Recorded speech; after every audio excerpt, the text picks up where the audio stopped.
100 দিনের কাজে বাংলার কপালে শূন্য। কেন্দ্রের নথি পোস্ট করে বঞ্চনা নিয়ে সুর চড়ালেন ডেরেক। পাল্টা হিসেব চেয়ে রাজ্যের কোর্টেই বল ঠেললেন শ্রমিক। কেন্দ্র বঞ্চনার অভিযোগে কয়েকদিন আগেই সংসদে সুর চড়ান অভিষেক বন্দ্যোপাধ্যায়।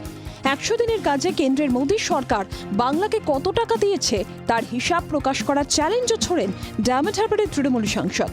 বঞ্চনার প্রমাণ দিতে এবার কেন্দ্রের নথি পোস্ট করলেন ডেরেক ওব্রায়েন।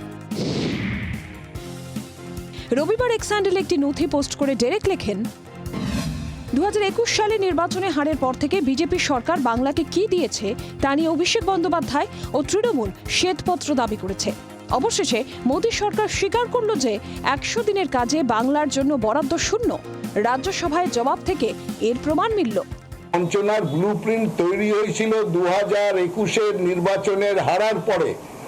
বিজেপির কেন্দ্রীয় নেতৃত্বের সামনে এই ব্লুপ্রিন্ট তৈরি করার জন্য প্রথম সাজেশন দেন শুভেন্দু অধিকারী যে বাংলাকে পেটে মারতে হবে, ভাতে মারতে হবে, এবং তার পরবর্তী ক্ষেত্রে 2021-এর পর থেকে সমস্ত যোজনার টাকা বন্ধ করে বিজেপির সরকার।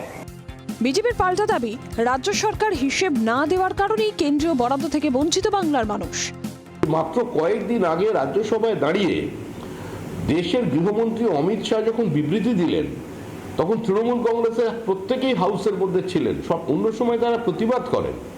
গৃহমন্ত্রী বললেন যে কয়েকটি রাজ্য এমন আছে যারা টাকা নেয় কিন্তু হিসাব দেয় না, সেটা খুব একটা সুষ্ঠু পরিস্থিতি নয়, এবং তিনি তার সঙ্গে এটা মেনশন করিয়ে দিলেন এ ব্যাপারে পশ্চিমবঙ্গ এগিয়ে আছে। এ ধরনের আক্রমণাত্মক তির্যক মন্তব্য করবার পরেও তৃণমূল কংগ্রেসের বেঞ্চ থেকে একটা প্রতিবাদ আমি শুনতে পেলাম না। কেউ সেখানে দাঁড়িয়ে এই কথাটির প্রতিবাদ করলেন না। তার কারণ কি? সব মিলিয়ে বিজেপি তৃণমূলের অভিযোগ পাল্টা অভিযোগের জাঁতাকলে আটকে বাংলার বরাদ্দ। ব্যুরো রিপোর্ট, জি 24 ঘন্টা। বাংলার আওয়াজ, বাঙালির আবেগ, জি 24 ঘন্টা।